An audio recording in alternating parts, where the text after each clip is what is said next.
Dan, welcome to PT Asks You. Thanks, John. Welcome. So let's talk about silver linings. And I think people respond differently to things.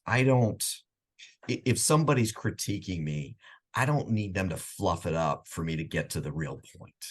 I'm not bothered by critique, and I don't need you to tell me something good in order to tell me something bad. I don't think everybody's that way. And I think silver linings can be helpful. I will use a personal experience. So back in 2009, we had a house fire. It was very emotional, very disruptive. And frankly, I was angry for a period of time about it and the things that we lost, et cetera. And over time, there was a little bit of a silver lining element of, okay, well, we didn't really love this part of how our house was built, so maybe we can redo it to the liking kind of thing. That way, silver linings worked for me. But can you talk about aspects of silver linings, but making sure they don't cross over to excuses? And maybe this comes more from a managerial standpoint as you're coaching salespeople.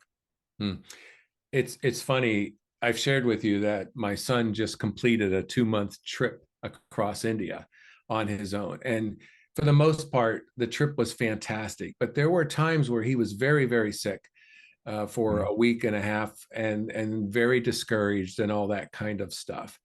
And I remember when he got back from the trip, one of my questions I asked him was, what did you learn about yourself going through that trip? And it was funny because I don't remember the exact words, but the response was something along the lines of, I can make it through really rough stuff. Yeah. I can make it. I think most of us would like life to be easy, unicorns and whatever, fluffy clouds and pots of gold, but it's never like that. It always has problems to it.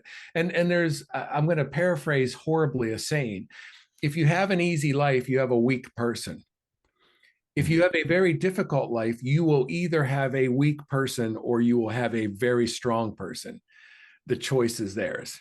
And so what I mean by that is when difficulties happen, we can either sit on the curb sucking our thumbs saying, woe is me, or we can pull up our britches and go, all right, I've got to hit this head on, right? Yep. And where do we grow? We grow when we face adversity, when we make it through those bumps and bruises and cuts and scrapes called life. And so it's, I will share, when you're going through all of that stuff, it's not easy finding the silver lining. That It's usually not. comes later, but it's always there. And so keep our eyes open to it and wait for that and look for it. The last thing I'll share and then let you respond is, if you read any book that's a science fiction or not romance novel, I'm talking like where someone's on an adventure, or you watch any movie where there's an adventure, like The Hobbit as an example, or The Lord of the Rings or Star Wars, bad things happen. Yeah. That always happens.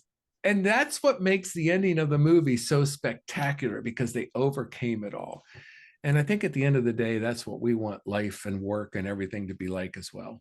Yeah, that's what makes it enjoyable in conclusion as you go through that whole experience. I think the other really important things that you said in there, one is the understanding comes later on when you reflect.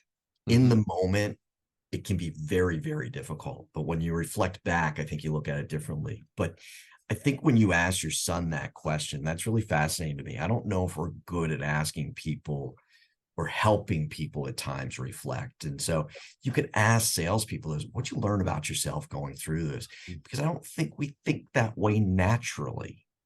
I think we get caught up in the win or the loss and not the growth.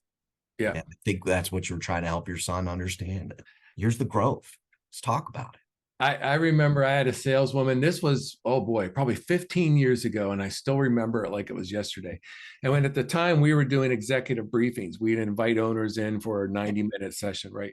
And she had a really good prospect coming in, just top notch, really great company and everything. The morning of the briefing, he emails her, can't make it. And she comes into my office and she's almost in tears and I said, what are you going to do about it?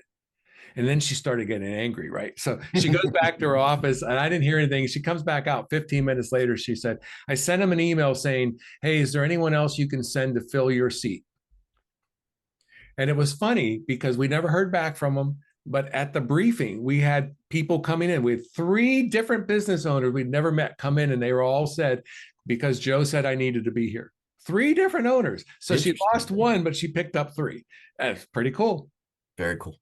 Very cool. All right, everybody. See you again tomorrow. Have fun.